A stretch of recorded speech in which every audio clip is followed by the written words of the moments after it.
Allez, nous y sommes. Second sujet, dernier virage que nous allons essayer de négocier avec dextérité sur ce plateau et en votre compagnie, chers téléspectateurs et internautes.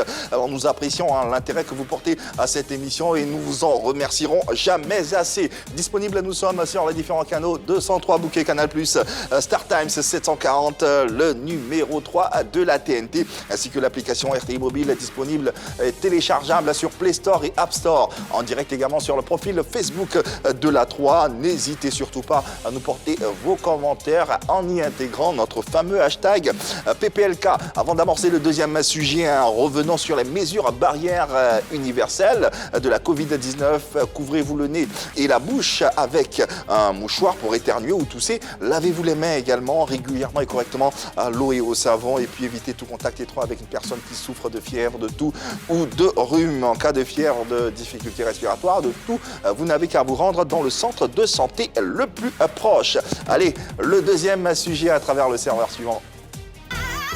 Ils sont nombreux, les jeunes Ivoiriens qui défendent les couleurs de la Côte d'Ivoire en France et plus précisément sur la place parisienne en matière de showbiz. Ils sont managers, producteurs, organisateurs des spectacles, gérants de nightclubs et ils font preuve d'ingéniosité pour exceller dans leur travail. Parmi eux, Abou de Kabongo qui s'est fait un nom au point d'être aujourd'hui une référence. Pour parler de milieu du showbiz ivoirien à Paris, il est sur le plateau de Pipolémique. Le milieu du showbiz ivoirien en France. On en parle dans ce numéro de Pipolémique. Votre avis nous intéresse. Alors, vous n'avez qu'à vous faire parvenir votre numéro de téléphone WhatsApp et naturellement, vous serez en direct et on entendra ce que vous avez à dire concernant ce sujet. Notre convié, notre invité du jour est promoteur de spectacles ivoiriens exerçant à Paris. Vous avez sans doute déjà entendu parler de lui car il ne cesse de faire des prouesses dans ce milieu du showbiz car il exporte dans la capitale française notre culture ivoirienne et c'est une véritable référence dans ce milieu. Pour la première fois sur un plateau télé, il a accepté notre invitation. Alors vous allez nous aider à recevoir cet opérateur du showbiz ivoirien, l'un des plus influents. Merci d'avoir avec nous Abou de Kabongo, s'il vous plaît. Abou de Kabongo, un nom que vous avez forcément entendu dans les chansons ivoiriennes, mais plus encore, Abou de Kabongo, bonsoir grand frère et merci de répondre présent à cette invitation de PPLK. C'est pas courant de répondre aux médias. C'est la première fois. C'est la première fois. Et c'est une exclusivité que vous offre la 3. C'est ça aussi, quoi. On sait être inédit et puis on sait vous apporter 3 fois plus de plaisir. En tout cas, bienvenue chez toi à la maison ici, dans PPLK. Merci beaucoup. Comment vas-tu? Je vais très très bien. Surtout que ça me fait 3 mois et demi que je suis à Abidjan. Ouais. Et vraiment, j'ai pris le temps de découvrir mon pays. Et qui est un très beau pays. Je suis fier d'être là et content d'être là. Et déjà, qu'est-ce que tu fais à Abidjan? Abidjan, là, j'étais venu pour un mois. C'est chez toi, c'est normal, mais on dit... Non, je suis venu pour un mois pour les vacances. Ok. Et après, quand j'ai vu que la maladie augmentait trop en France, j'ai préféré rester ici. Ouais. Et voilà, c'est pour ça que je suis resté là, en fait. Alors, il y a plusieurs sobriquets qui accompagnent déjà le nom. Abou Bandit de Kabongo, Abou de Kabongo, le gouverneur de Paris. Comment on doit véritablement t'appeler en vrai? En vrai, bon, à l'état civil ou... Bon, à l'état civil, ça va, c'est une information, mais également... Je m'appelle Cissé Basriki Abou. Cissé Basriki Abou. Et à Daloa, dans la commune des Antilopes. Ouais, la cité des Antilopes, oui, une belle cité d'ailleurs. Et on profite pour saluer tous ceux qui nous regardent depuis Daloa et puis les villes environnantes. On est très heureux de vous servir à ce programme. Je te présente déjà ma belle et radieuse équipe. J'ai vu, ouais. Ah bon. Pourquoi ce pseudo justement de Abou Bandit de Kabongo? Nous on a entendu une chanson des Magic System en tout cas. Oh, oui. Abou Bandit de Kabongo. Non, au fait, le nom Bandit, c'est pas parce que j'étais bandit que j'ai eu ce nom, c'était à l'école primaire. Quand on s'amusait, il y avait les chefs bandits et puis avec les braves. Donc moi j'étais le chef des bandits. Donc à l'école primaire, c'est comme ça le nom est venu, chef bandit, après c'est devenu Abou Bandit, etc. Et maintenant pour cacher même le nom Bandit, j'ai envoyé le nom Abou de Kabongo. Et ils en ont rajouté Abou de Bandit de Kabongo. Bon. Vous voulez que je fasse quoi? Bon, Kabongo, au fait, comme je jouais au foot, c'est le nom d'un ancien footballeur. Il s'appelait Kabongo Ngoye. Un joueur, voilà. Kabongo comment? Kabongo Ngoye. Ngoye. C'était un footballeur zaïrois. D'accord. Voilà, Kabongo congolais. Voilà. Donc, comme je jouais comme lui, donc c'est pour ça qu'on m'a donné le nom Kabongo. Ensuite, vous faites appeler le gouverneur de Paris. Bon, ça c'est des sobriquets, vous savez, c'était le coupé décalé dans le temps. Ah, d'accord. Vous comprenez, voilà. Donc, Vous êtes un peu le chef bandit du showbiz alors? ouais, à peu près. À peu près. Bon, avant, vous savez, bon, j'attends vos questions de toute façon. Bon. Voilà, il nous a donné l'occasion de mettre les pieds dans le plat avec le premier axe. Est-ce que les acteurs sont toujours aussi crédibles autour de la table? Des questions pêle-mêle. Monsieur Abou de Brody, Kabongo est à vous. D'accord, moi j'ai une question. On parle des acteurs du showbiz. En France, il y a vous. OK. Avant déjà de savoir s'ils sont crédibles, moi, ce que j'aimerais savoir, il y a vous, il y a Yves Amand de Bordeaux et il y a aussi Joss Benjos. Alors, comment se passe votre collaboration? Mais il y en a plusieurs, hein, c'est pas eux seulement, il y en a beaucoup. Hein. Allez-y. Il y en a beaucoup. Et en fait, les deux que vous venez de citer, moi je suis le dernier à venir dans le showbiz. Je suis le dernier. Bon, je sais que Joss Benjos et puis Yves Amand de Bordeaux ne travaillent pas ensemble. D'accord. Et moi aussi, je ne travaille pas avec Yves Amand de Bordeaux. Moi, en fait, quand je viens dans le showbiz, j'ai commencé par Molière. Vous comprenez? Et quand on a fait venir Molière, les anciens qui organisaient des spectacles avant, j'étais beaucoup jaloux. Donc, je ne vais pas citer de nom, tout ça. Parce que déjà, quand on vient, on fait les visas de Molière ici, on apprend qu'il y a des mecs qui ont appelé parce qu'on devait envoyer Molière. Et puis, c'était en quelle année? Ça va faire maintenant 2 ans. D'accord. Voilà. Parce que moi, en fait, j'ai géré une boîte de nuit. On fait venir des artistes qui étaient l'Alizé, qui étaient connus dans le temps, l'Alizé Club, dans le 15e arrondissement, 14e rue de la Croix-du-Vert. Voilà, non. Voilà, métro Cambronne, mais la rue de la Croix-du-Vert, voilà. Vous connaissez? Et c'est à partir de là que j'ai commencé à rentrer maintenant dans le showbiz, maintenant pour organiser des soirées, des spectacles en France. Vous comprenez? Et je suis allé prendre des conseils auprès de mon grand frère Yves Amand de Bordeaux, qui m'a vraiment pistonné, vraiment qui m'a beaucoup aidé, tout. Donc on a fait venir d'abord des artistes qui n'étaient pas trop connus. Et c'était les artistes zaïrois. On a commencé par ceux-là et après je dis mais pourquoi on ne fait pas dans nos milieux tout fait venir des artistes? Donc c'est pour ça qu'on a eu à faire venir Molière. D'accord. Alors, si on entend bien, ça fait exactement, il n'y a pas très longtemps que tu étais lancé dans la promotion de spectacles et d'événements. Oui, Marie-Dominique.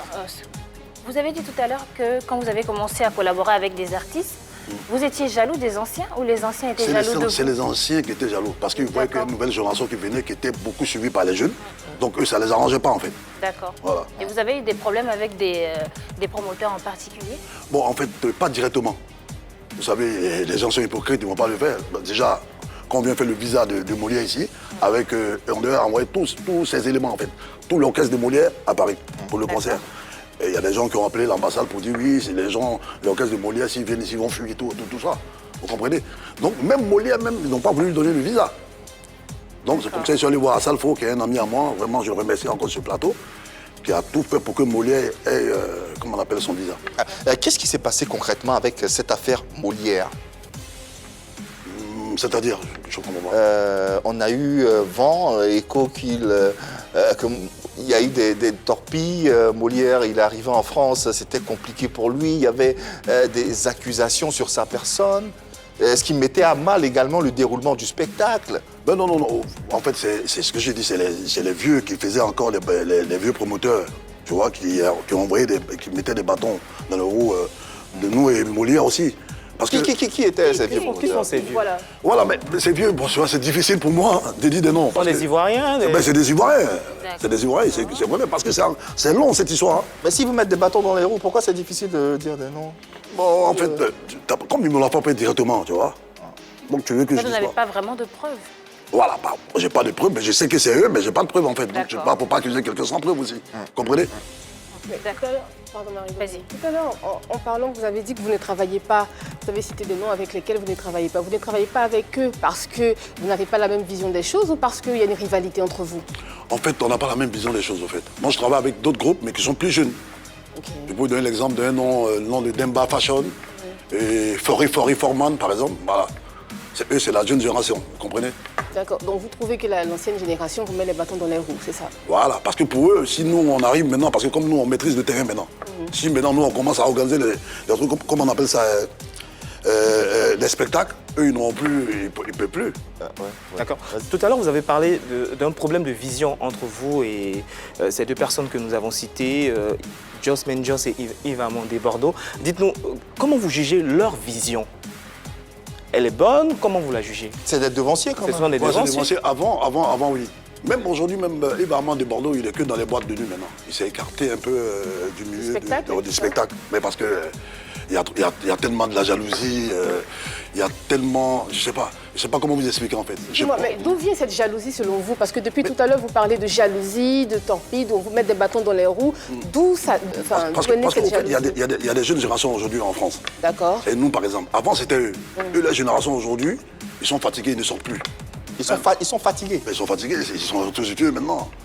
La majorité de ceux qui laissent avant, aujourd'hui, ne sont pas connus. Donc quand ils organisent quelque chose, les gens ils ne tiennent pas compte. Mais nous, par exemple, moi je fais toutes les générations, je fais aussi la génération aussi. Hein. La génération, quelle génération? Des Désiré Quadio? Bon, moi, Désiré Quadio, j'étais là, mais je n'étais pas encore promoteur, tout ça. Même Désiré Quadio s'est retiré, tout ça, soit retiré. Il faut laisser la place aux jeunes. C'est ce que je dis. Et moi, quand je vois que je suis en train de organiser, je suis en train de former aussi d'autres jeunes comme les Demba Fashion, et il y en a d'autres encore qui sont là. Les Pata, Papara, qui font les photographes, tout ça. Et voilà, voilà, tous ceux qui travaillent avec moi maintenant. Pourquoi il y a autant de divisions entre les Ivoiriens? Mais moi, je pense que c'est le problème d'argent, en fait. C'est tout. Organiser les choses pour pouvoir mieux s'en sortir. Je ne sais pas si vous comprenez. Parce que si on prend le terrain, il y a déjà les Yves Amandé de Bordeaux et Jos Menjos, eux, ils n'organisent que la majorité des soirées Zouglou. D'accord. Mais voilà, que Zouglou. Et vous, vous faites quoi? Mais à part le Zouglou? nous c'est tous les artistes, en fait. D'accord. Mais eux, quand tu touches à un artiste Zouglou, c'est comme si tu les avais touchés, en fait. Pour eux, le Zouglou, c'est à eux. Alors que tout le monde peut organiser une soirée pour faire plaisir à nos Ivoiriens qui sont là-bas. Donc votre discorde, c'est le choix de Molière alors? Ouais, le choix de Molière. Parce que c'est un artiste Zouglou. Voilà, c'est un artiste Zouglou, je pense bien. Et ceux qui ont organisé, nous, on nous traite de coupés décalés alors que tout ça, Ivoiriens, vous comprenez? Marie-Dominique. Alors, il y a pratiquement 2 ans, il y a eu une brouille qui a opposé Eric Saki et Marc Piécoura en ce qui concerne la présidence de SFR. Voilà, SFR, l'association. De là, il y a une partie des membres de l'association qui est partie, qui a créé une nouvelle association. C'était quoi exactement le nœud de ce problème-là? Et puis, quelle association maintenant organise en ce moment le milieu du showbiz en France finalement? Mais là, ce que vous venez de dire, c'est vrai, il y a une grande division. Et normalement, c'est Jos Menjos qui était là. Et Jos Menjos devait quitter pour laisser sa place à quelqu'un d'autre. Maintenant, il fallait organiser les élections. Bon, je ne sais pas pourquoi ils n'ont plus organisé. Je n'ai pas demandé. Mais aujourd'hui, tout le monde fait ce qu'il veut. Hein. Donc, Il y a un président quand même? Non. Il n'y a pas de président. C'est Jos Menjos qui était là. Qui était là. Maintenant, après, il y a un autre qui a fait, comment on appelle, SFR, monsieur SFR, qui a fait encore un autre truc, une autre organisation. Et Saki, qui est là en ce moment, aussi a fait une autre organisation. Donc, on ne sait pas entre... Si on entend, votre association n'est régie, votre corporation n'est régie par aucune association. Ben non, tu te lèves, Chacun se lève. Voilà, tu fais venir ton artiste, tu organises, tu prends une salle et voilà, c'est tout. Mais est-ce que ça aussi, ça ne joue pas aussi sur la crédibilité des promoteurs de spectacles finalement? Oui, il y a ça. Et puis les artistes aussi, il faut savoir, la majorité, bon, je ne mets pas tout le monde dans le même sac, ils ne sont pas sérieux aussi. Comment Vous ça? voyez? Les artistes sont sérieux? Voilà, par exemple, vous venez faire le visa d'un artiste là, alors qu'il a déjà signé des dates avec quelqu'un. Ça vous est déjà arrivé? Ben, ça arrive à plein de personnes. Et à vous, Ben, à nous, oui, parce que même Molière, ça... C'était qui? Même Molière. D'accord. Molière. C'était le seul? Bon, le seul, oui. Ok. Il est arrivé, Il voilà. a signé avec vous. Voilà, mais arrivé... Non, j'ai pas dit qu'il n'a pas été gentil, mais arrivé là-bas, il a signé encore avec d'autres personnes. Je ne sais pas si vous comprenez. Quand vous Il a faites signé venir un 2 fois, artiste- 2 contrats, Voilà, c'est ça. quand vous faites venir un artiste, par exemple, Il est vous sous avez votre son visa, coupole, en voilà, fait. sous votre coupole. Et après, maintenant, lui, il signe des dates avec d'autres personnes ailleurs. D'accord. Vous comprenez ce que je dis? Et toi, maintenant, quand tu vois celui qui l'a signé avec lui, tu es obligé d'être avec lui encore pour pouvoir gagner de l'argent avec la personne. Alors que c'est même pas lui qui l'a fait venir ici, il ne sait même pas comment l'artiste est venu en France. Vous comprenez? Il y a des artistes aussi qui ne sont pas sérieux aussi. Alors, si tout ça c'est organisé, si c'est régi par une association, est-ce que c'est possible? Si vous êtes... En fait, moi, je vais vous expliquer quelque chose. Vous savez, il faut être direct maintenant en ce moment. Parce que vous voyez le côté Zouglou là, qui s'occupe là, vous parlez d'Eric Saki, vous parlez de temps, vous parlez de temps. Mais il y a des noyaux dedans. D'accord. Je ne veux pas parler de la politique. Donc vous faites un groupe dans un groupe. Voilà. Parce qu'il y a beaucoup de trucs. C'est-à-dire, si j'explique, tu es trop en politique en fait. Donc j'ai pas D'accord. envie de rentrer dans une histoire de politique. D'accord. En fait. Vous comprenez? D'accord. Mais si vous voulez que je parle, je peux parler. Hein. Soit dit en passant, en attendant qu'il parle. Il y a des pratiques courantes également dans ce milieu qui nous reviennent très souvent, notamment les promoteurs qui bloqueraient les passeports de certains artistes. Ça, c'est courant, non, dans votre Ouais, mais ça, corporation? c'est normal parce qu'il y a trop d'artistes qui ont fui aussi. Voilà, c'est normal. Ils gardent le passeport pour ne pas que le mec il fuit. Après, celui qui les fait venir ne peut plus encore lui demander des visas. Mais souvent, ça sert d'alibi pour faire chanter. Non, je crois pas ça, je crois pas. Je vais pas mentir sur pour des trucs comme ça, je crois pas. Mais Vous si, bloquez c'est ce les que vous venez passeports de dire. tous les artistes Non, qui non, arrivent? non, que quoi? Garder le passeport? Oui, il y a des artistes qui vous ont fait ça, qui ont disparu. Ouais, mais qu'on Donc, dise c'est un pas ce moyen que de j'ai dit. chantage. Mais oui, justement, les chantages, qui va chanter qui en fait? Vous faites chanter les artistes. Parce Je que fais chanter les artistes. J'ai ton passeport, Voilà. tu fais pas ci, tu fais pas ça. Mais non, c'est ce que je dis, non. Il garde ton passeport pour ne pas que tu fuis. Oui, parce que Ta Est-ce date que de c'est retour légal? arrive. Est-ce que c'est légal? Non, on sait que c'est pas légal, mais on te dit aussi. Parce que, est-ce que lui, il fuit là, si c'est légal? Vous gardez les passeports de tous les artistes qui arrivent? Ben oui, normalement. Non, mais ça dépend. Parce qu'il y a Ok. des artistes qui viennent que c'est pas toi qui fais la demande. Par exemple, Mix, c'est quelqu'un qui vient chaque fois. Comme Arafat, il avait des enfants à Paris, il avait une carte de séjour, donc il pouvait venir de lui, tu ne gardes pas son passeport. après, je peux Mais la comprendre. personne que toi, tu allais prendre garantie, le fait venir, c'est normal. Tu ne vas pas te mettre dans les problèmes. Ouais.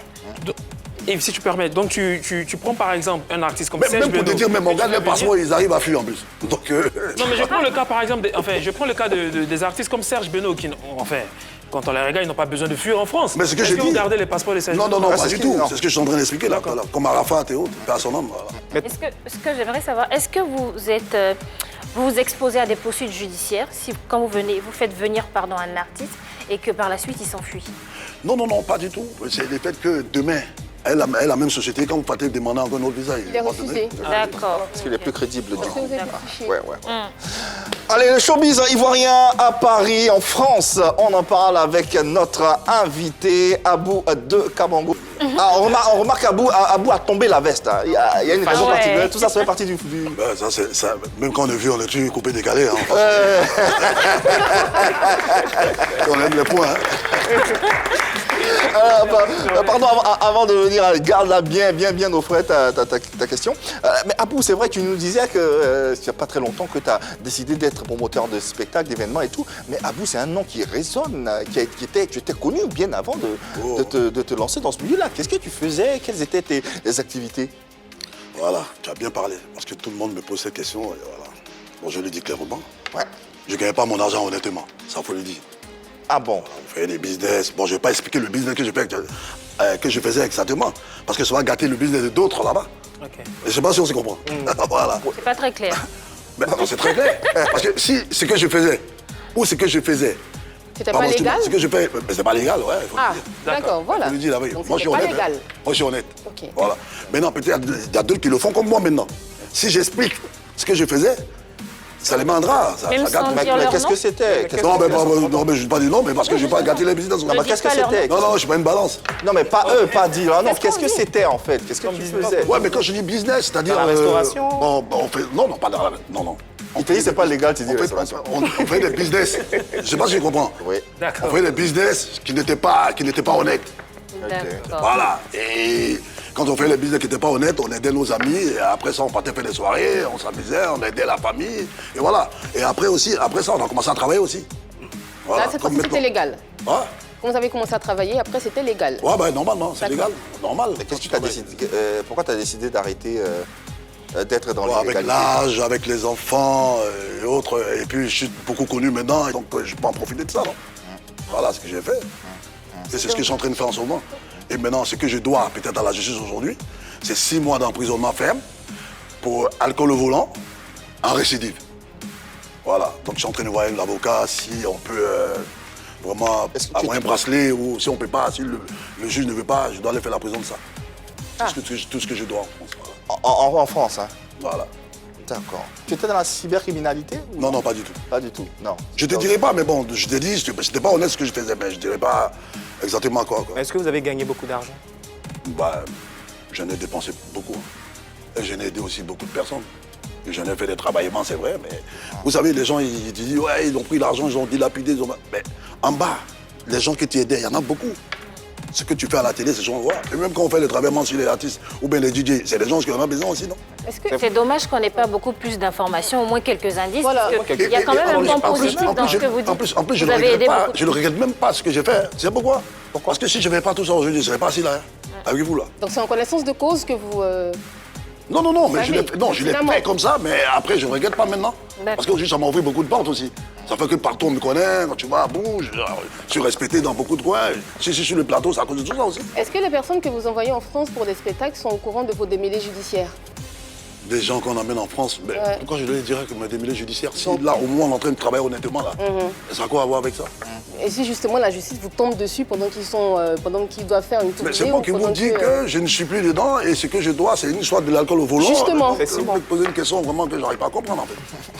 Alors, alors qu'est-ce qu'il faut pour refermer ce sujet, qu'est-ce qu'il faut au milieu du showbiz ivoirien pour être aussi soudé et pour redonner à la Côte d'Ivoire une image assez noble? Voilà, c'est ce que en fait, je ne vais pas répondre directement à vos questions.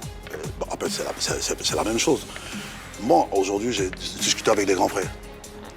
Des grands frères de la France qui sont ici maintenant, tout autour, qui vont appeler Saki, ils vont appeler M. SFR, et ils vont appeler toute la nouvelle génération pour qu'on se réunisse, pour faire une grande réunion. Une réunion pour se rassembler. Mettez les trucs politiques à côté, les trucs tribaux à côté, comprenez? Et puis se mettre tous ensemble pour travailler pour notre pays. Et c'est ce qu'ils sont en train de faire en ce moment. Et Saki est là. Normalement, je dois avoir rendez-vous avec Saki dans la semaine. J'ai parlé avec lui, j'ai appelé aussi le frère Marco SFR aussi. J'ai parlé avec lui, et puis le grand frère Yves Armand de Bordeaux, qui est quand même quelqu'un, voilà, vraiment, lui, je l'apprécie beaucoup, Yves Armand de Bordeaux, qui a tout fait pour notre communauté en France. Surtout par rapport au bois de nuit, parce qu'avant, on ne faisait pas les spectacles, c'était dans les bois de nuit. Dans le temps. Ça. Tout ça, c'était grâce à Yves Armand de Bordeaux. Vraiment, qui a fait un travail colossal. Mais maintenant, quand vous voyez qu'il s'est un peu écarté, c'est à cause de la jalousie. Just Managers, quels sont vos rapports? Just Managers, c'est un grand frère que je connais ici, même avant d'être parti en Europe. Vous vous entendez? Ouais, on s'entend très bien. Il n'y a pas d'histoire? Non, même pas, on s'appelle même. Ouais. Bon, j'ai même pas de problème avec tous ces gens-là. Et Dao, l'argent, tout. Dans l'argent, bon, je le connais de vue, mais on n'est pas aussi... Vous n'avez jamais collaboré? Oh non, pas du tout. Ouais, Mais sinon, je le connais très bien, il y a l'harmonie, quoi. D'accord. Alors ça va se passer au niveau de la France, avec tous les promoteurs qui sont là-bas. Vous avez parlé aussi des artistes qui ne sont pas très disciplinés, qui ne respectent pas toujours leur contrat. Est-ce que vous avez prévu... C'est une petite minorité. Hein. Justement, vous avez prévu des formations aussi pour les artistes, afin de mieux les encadrer, pour qu'ils respectent leur contrat et tout ça? Mais Ou bien la réunion, là, c'est pour tout ça, en fait. D'accord, les promoteurs, les artistes. Ouais, voilà, les artistes. Les promoteurs, même, là, ils sont formés aussi? Mais il faut qu'on se forme, hein. Mais oui, il faut ça. Alors, quand vous voyez les Maliens et puis les Sénégalais faire des trucs de ouf en France, vraiment, c'est écœurant. Alors, je te demandais tout à l'heure, à quand la nuit ivoirienne? Tu m'as répondu, ça va être compliqué. Tu y crois? Mais après la réunion, je vais vous donner la date. Merci à vous, Kamongo, d'être passé sur notre plateau et de nous avoir expliqué toutes ces choses, tout ce qui se passe dans l'univers du showbiz à Paris. En tout cas, on espère que vous allez vous mettre ensemble pour donner une image plus forte de la Côte d'Ivoire. Plus facilite. Bon vent à toi, plein succès dans toutes tes entreprises. Merci à vous, ma team. Merci à vous également. Je vais profiter quand même pour saluer mes gars à Paris.